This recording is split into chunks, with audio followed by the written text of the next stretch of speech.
কোন অবস্থাতে নামাজ ত্যাগ ইসলামে অ্যালাউড না। আপনি লক্ষ্য করুন, নামাজ আপনি দাঁড়িয়ে পড়তে পারছেন না, ইসলাম বলে বসে পড়ো। বসে পড়তে পারছেন না, আল্লাহ বলেন শুয়ে পড়ো। শুয়ে শুয়ে আপনি হাত পা নাড়াতে পারছেন না, ইসলাম আপনাকে নির্দেশ করছে মনে মনে তুমি নামাজ আদায় করো। আপনাকে ওযু করে নামাজ পড়তে হবে, ওযু করতে পারছেন না, ইসলাম বলে তুমি তায়াম্মুম করো। আপনি তায়াম্মুম করতে যদি অপারগ হন, তায়াম্মুমের ব্যবস্থা নাই, ওযুর ব্যবস্থা নাই, তাহলে যে অবস্থা আছেন সে অবস্থা আপনাকে নামাজ আদায় করতে হবে। নামাজের জন্য সতর ঢাকা ফরজ, কিন্তু এমন কোন পরিস্থিতি আছেন, আল্লাহ মাফ করুক, আপনার সতর ঢাকার ব্যবস্থা নেই, তাহলে ওই অবস্থায় আপনাকে নামাজ আদায় করতে হবে।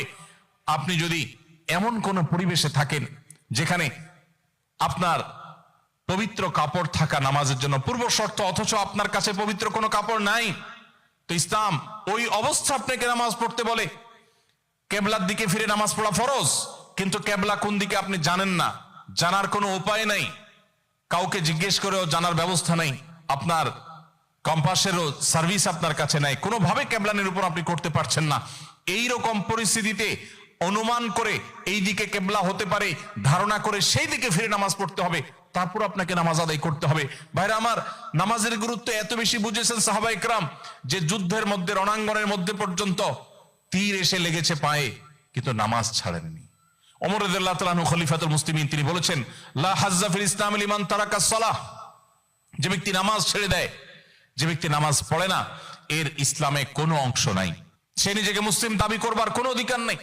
এই জন্য ভাইরা আমার, আপনি অন্য অনেক কিছুতে ছাড় পাবেন, রোজা রাখতে পারছেন না, আল্লাহ রাব্বুল আলামিন কোরআনে কারিমে বলেছেন ওয়া আলাল্লাযীনা ইউতীকুনাহু ফিদিয়াতু তুআমু মিসকিন। কিছু মানুষ রমজানে এমন অবস্থা আছেন যে এখন রোজা রাখতে পারছেন না, তাদেরকে আল্লাহ বলেছেন ফামান কানা মিনকুম মারিদান আও আলা সাফারিন ফাইদ্দাতুম মিন আইয়ামিন উখার।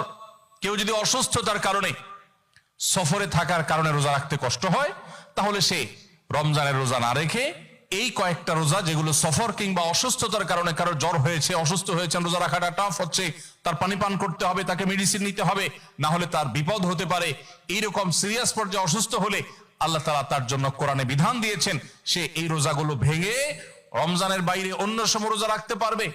আর যদি কারো রোজা রাখার ক্ষমতা একেবারে শেষ হয়ে যায়, ওয়া আলাল্লাযীনা ইউতীকুনাহু ফিদিয়াতু তুআমু মিসকিন, কারো রোজা রাখার একেবারে ক্ষমতা নেই, তিনি অসুস্থ হয়ে পড়েছেন, বার্ধক্যজনিত কষ্টে তিনি বয়সের শেষ প্রান্তে এসেছেন, রোজা রাখতে পারেন না, আর এই ব্যক্তির জন্য রোজার বিকল্প হিসাবে খাদ্য বিতরণ করতে বলা হয়েছে। মিসকিনকে, একজন মিসকিনকে একদিনের খাবার দিয়ে দিলে একটা রোজার বিকল্প হয়ে যায়। এইরকম ব্যক্তির, যে ব্যক্তির রোজা রাখার ক্ষমতা নাই বার্ধক্যজনিত কারণে।